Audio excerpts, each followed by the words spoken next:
Pernah kepikiran buat ke Jepang? Atau mungkin cuma penasaran aja sama budayanya? Nah, apapun alasannya, kunci pertama buat masuk ke sana itu adalah sapaan. Yuk, dalam beberapa menit ke depan, kita bakal kupas tuntas frasa-frasa penting yang jadi fondasi komunikasi di Jepang. Langsung aja kita mulai. Coba deh, pikirin gimana sih caranya bikin kesan pertama yang oke banget di Jepang? Ini penting banget loh. Dan di Jepang, semuanya itu dimulai dari satu kebiasaan yang kelihatannya sederhana, tapi dampaknya luar biasa. Jawabannya adalah aisatsu. Ini bukan sekedar daftar kata yang harus dihafal ya. Aisatsu itu lebih dalam dari itu. Ini adalah sebuah praktik budaya, sebuah cara untuk saling menghargai dan mengakui keberadaan satu sama lain.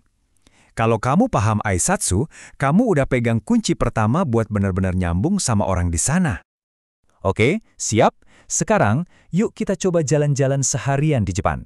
Kita mulai dari matahari terbit sampai larut malam, sambil belajar sapaan yang paling pas untuk setiap waktunya. Nah, di Jepang, sapaan itu ngikutin jam. Ini dia 3 pilar utamanya. Satu buat pagi, satu buat siang, dan satu lagi buat malam. Simpel kan? Coba kita bedah satu persatu ya. Bayangin deh, kamu baru memulai hari di Jepang. Mau itu di jalanan Tokyo yang super sibuk atau di suasana kantor yang tenang, ada satu sapaan yang bakal kamu dengar di mana-mana. Ohayo gozaimasu. Nah, ini dia bagian yang penting banget. Konteks itu segalanya. Ohayo gozaimasu itu versi lengkapnya, versi sopannya. Cocok banget buat diucapkan ke rekan kerja, atasan, atau orang yang lebih tua. Tapi, kalau kamu nyapa teman dekat atau keluarga, cukup bilang ohayo aja. Jauh lebih santai dan akrab. Oke, begitu masuk tengah hari, semuanya jadi lebih simpel. Kamu tinggal pakai konnichiwa. Bisa dibilang ini adalah sapaan paling serbaguna. Fungsinya kayak halo atau selamat siang, dan bisa dipakai di hampir semua situasi, baik formal maupun informal. Dan akhirnya, pas matahari udah tenggelam dan lampu-lampu kota mulai menyala, sapaanmu ganti lagi. Sekarang saatnya bilang konbanwa untuk selamat malam. Nah, dengan 3 frasa ini aja, kamu udah bisa menyapa orang sepanjang hari. Oke, nyapa orang udah kita kuasai nih. Sekarang, gimana kalau mau pamit? Nah, seni berpamitan dalam bahasa Jepang ini juga unik, karena sangat tergantung sama situasinya. Kalau lagi santai sama teman-teman, ini ucapan andalanmu. Ja, mata. Terdengar natural dan bersahabat banget. Artinya itu kurang lebih kayak, oke, sampai ketemu lagi ya, atau dah. Nah, yang ini sedikit beda. Shitsureshimasu itu kalau diterjemahin langsung artinya saya berlaku tidak sopan. Aneh ya? Tapi justru ini adalah cara yang sangat sopan buat permisi. Biasanya dipakai pas mau ninggalin ruangan sebelum orang lain atau pas mengakhiri rapat. Sekarang kita masuk ke 2 skenario yang spesifik banget nih.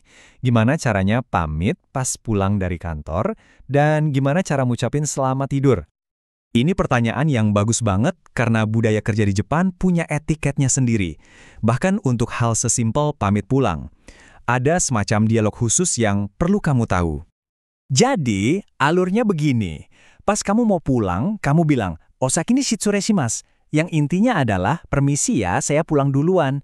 Nah, rekan kerja kamu yang masih di sana bakal menjawab dengan "Otsukaresama deshita" sebagai bentuk pengakuan atas kerja kerasmu hari itu. Ini semacam ritual harian yang indah. Oke, kita rangkum sedikit ya. Kita punya Osaki ni shitsureshimasu buat pamit pulang duluan. Terus jawaban khasnya adalah Otsukaresama deshita untuk saling menghargai usaha. Dan ada satu lagi pamitan penting untuk menutup hari. Dan untuk benar-benar menutup hari, pamitan terakhir yang bakal kamu pakai adalah oyasuminasai. Ini adalah ucapan selamat tidur yang tulus yang biasanya diucapkan kepada keluarga atau teman serumah sebelum kamu istirahat.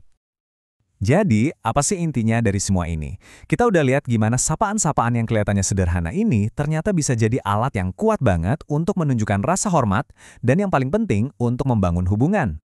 Ini dia rangkuman singkatnya, 6 frasa kunci yang sekarang kamu kuasai. Mulai dari sapaan pagi, ohayo gozaimasu, lanjut ke konnichiwa di siang hari, dan konbanwa di malam hari. Terus ada pamitan santai, ja mata, pamitan kerja osaki ni shitsureshimasu, sampai ucapan selamat tidur oyasuminasai. Kutipan ini benar-benar menyimpulkan semuanya dengan sempurna. Pada dasarnya, aisatsu itu adalah tentang mengakui kehadiran orang lain, baik saat bertemu maupun saat berpisah. Inilah fondasi kesopanan yang sesungguhnya. Nah, dengan semua bekal ini, kamu udah siap. sapaan itu kan pintu gerbangnya. Jadi, coba deh bayangin, percakapan bahasa Jepang pertama kamu nanti bakal dimulai dengan sapaan yang mana?